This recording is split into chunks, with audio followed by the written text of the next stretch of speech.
Dzień dobry, kłaniam się nisko, tu Maciej z kanału Moto Wszystko. Jesteśmy w słonecznej Italii. Co prawda słoneczna już teraz trochę jest tylko z nazwy, bo słońce zaszło, jest po godzinie 20, a jest z nami QJ Motor SRT 550X, czyli propozycja dla bikerów na kategorię A2. Zapraszam Was do obejrzenia tego odcinka. Tym motocyklem przejechaliśmy po abruzyjskich serpentynach prawie 1000 km, więc mogę coś niecoś powiedzieć na temat jego wygody, pozycji i tego, jak się sprawował przy jeździe pod górkę. Serdecznie zapraszam Was na ten odcinek.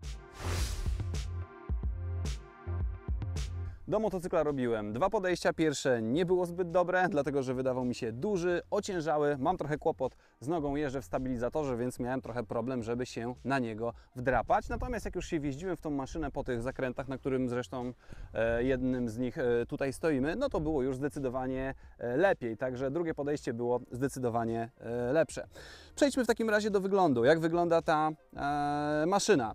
Podobna bardzo do Benelli, natomiast mniej obłe te kształty, jeśli chodzi o soczewkę, soczewki z przodu, te lampy no to są zdecydowanie bardziej takie ostre. Sam motocykl robi w ogóle dość dobre wrażenie, słuchajcie, jak jechałem za nim, no to wygląda naprawdę porządnie, jak duży sprzęt. Jeżeli komuś byście powiedzieli, że to jest 550, no to na pewno nie dałby wiary. Wielkość potęgują też gmole, które zdecydowanie wystają poza obrys motocykla. Chodźcie tutaj, zobaczcie jak to wygląda.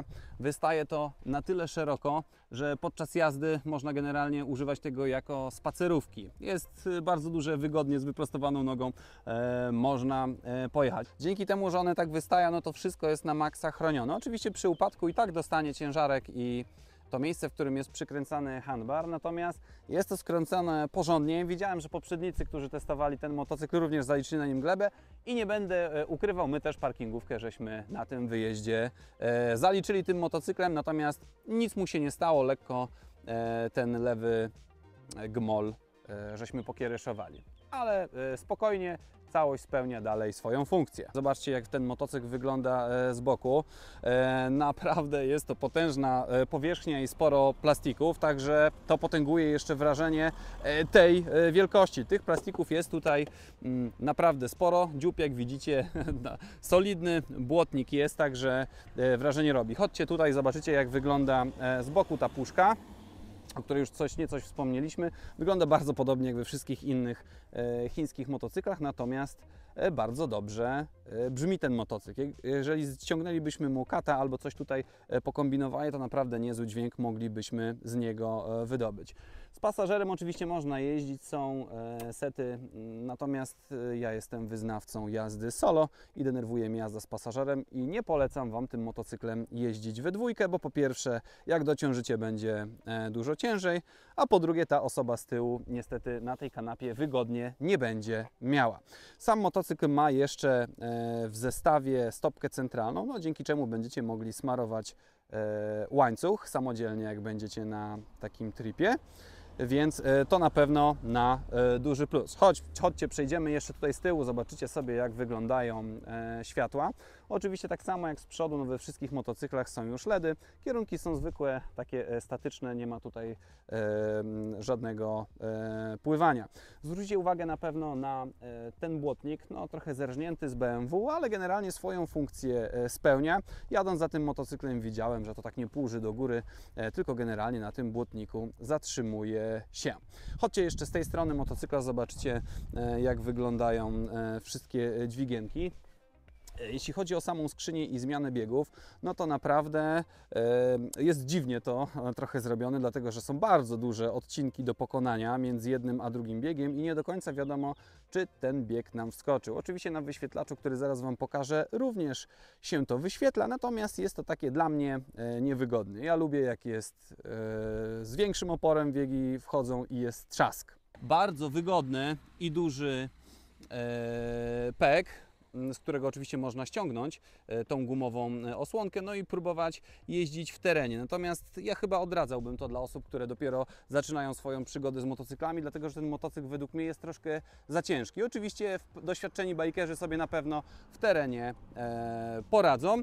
Także wracając do tego, o czym mówiliśmy, czyli do tego pega, bardzo ta pozycja wygodna jest. Tą nogę można do przodu i do tyłu superancko sobie ułożyć. W moim motocyklu tak to nie wygląda, dlatego zachwalam akurat ten element. Wszystko tutaj, co widzicie na motocyklu, jest w standardzie, czyli macie handbary tutaj z tym pałąkiem, czyli tak dosyć solidnie. W standardzie są również stelaże do kufrów i na kufer centralny mamy bagażnik. No i tak jak on jest skonfigurowany, no to jak jedzie, to musicie przyznać, że robi naprawdę dobre wrażenie. Ktoś, kto nie wie, że jest to 550, to da się nabrać, że to jest po prostu dużo większy motocykl. Szyba bardzo ciekawie skonfigurowana, bo wygląda tak trochę jakby to zostało dorobione na samym końcu, nikt tego nie przemyślał wcześniej, tak dziwnie trochę, natomiast robi to robotę, bo przy 140 naprawdę zarąbiście odgania wiatr, motocykl jest wygodny i nie męczy dzięki temu. Jeżeli zadajecie sobie pytanie, czy to będzie dobry motocykl, żeby objechać nim Polskę dookoła, to myślę, że bez problemu poradzi sobie z takim zadaniem. Klęknąłem przed tym chińskim sprzętem, także opowiemy sobie o tym, co tutaj mamy z przodu, jaki osprzęt. Jeśli chodzi o zawias, zwykły upside down z dość małym skokiem i zawieszenie zorientowane totalnie na szosę. Ja bym powiedział, że jest nawet twarde.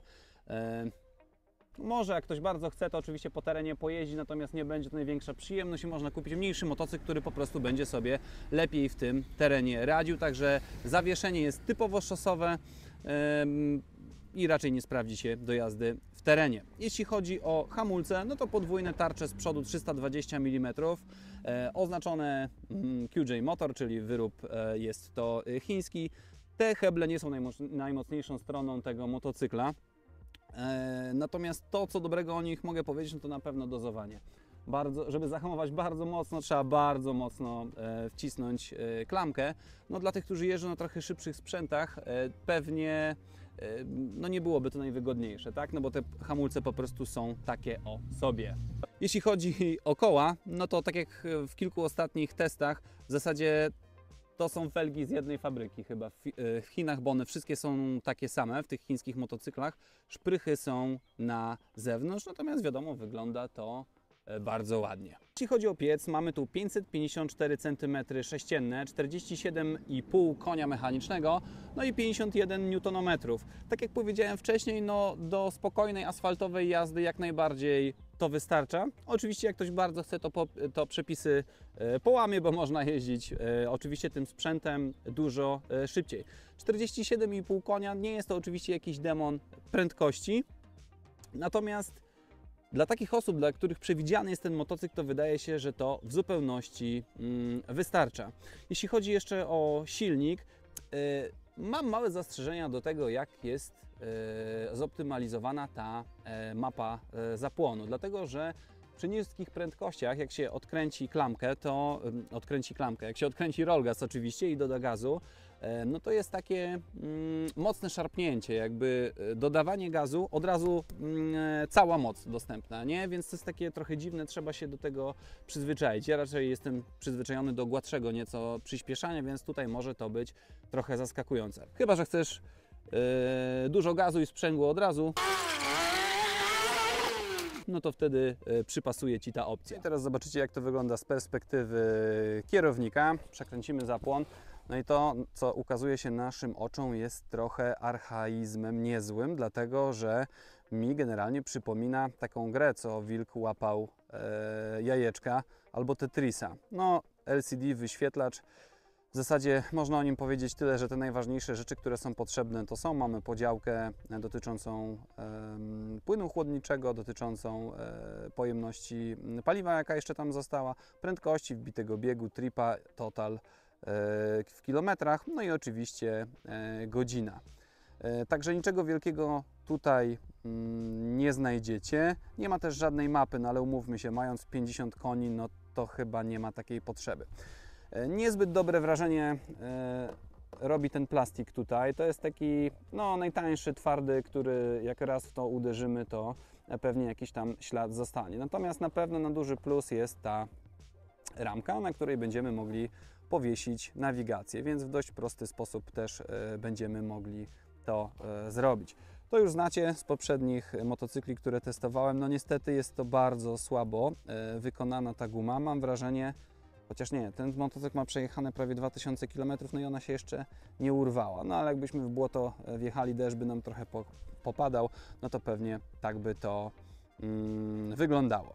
Jeśli chodzi o kwestie związane z tym, co ten motocykl elektrycznie ma w standardzie, no to naprawdę trzeba dwie rzeczy docenić i pochwalić. To są podgrzewane manetki, no i podgrzewane siedzenie. I o ile podgrzewane siedzenie, tutaj ta kanapa no, grzeje naprawdę w taki sposób, że ciężko tutaj wysiedzieć. Trzeba to wyłączać generalnie co kilkanaście minut, bo naprawdę trudno byłoby to wytrzymać.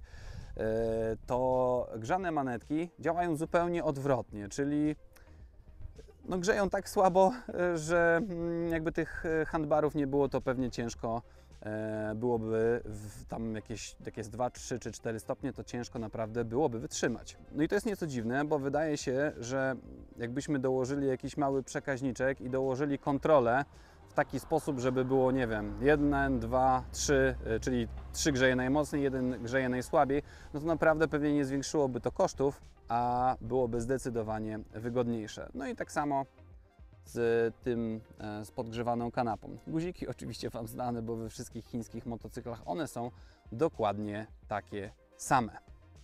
No i teraz odpowiedź na najważniejsze pytanie, dla kogo jest adresowany ten motocykl. Słuchajcie, jak nim pojeździłem, mam doświadczenie na wielu innych maszynach i wydaje mi się, że będzie to maszynka dobra dla kogoś, kto ma kategorię prawa jazdy A2 lub dla kogoś, kto w przeszłości jeździł innym motocyklem, na przykład jakąś MZ-ką, miał długą przerwę i chciałby wrócić do motocyklizmu i kupić sobie coś poniżej 30 000, to myślę, że z tego sprzętu na pewno będzie zadowolony.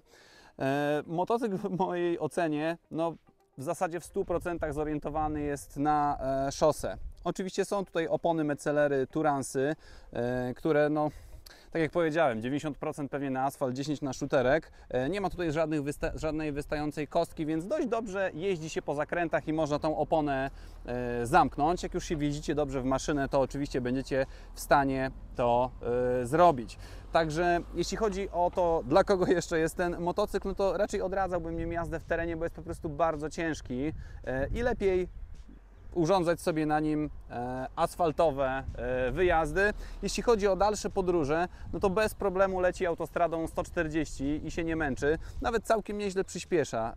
Jak jechaliśmy przez Niemcy, to udało mi się 178 km na godzinę tym motocyklem pojechać, nawet bez jakiegoś wielkiego wysiłku. Przyspieszenie do setki w okolicach 5,5 sekundy, więc umówmy się, do sportów trochę daleko, natomiast chyba nikt nie kupuje takiej maszyny po to, żeby jeździć sportowo. Także do powolnego dreptania, objeżdżania włoskich małych, malowniczych miasteczek jak najbardziej się nadaje. Kilka słów podsumowania na temat tego motocykla. No nasza miłość to nie była miłość od pierwszego wejrzenia, także potrzebowałem chwili, żeby się w tą maszynę wjeździć. Natomiast słuchajcie, jeżeli już opanujecie, to ten wysoki środek ciężkości nie przeszkadza, żeby zajebiście jeździło się w zakrętach i naprawdę dość nisko można zejść. Prowadzi się bardzo fajnie.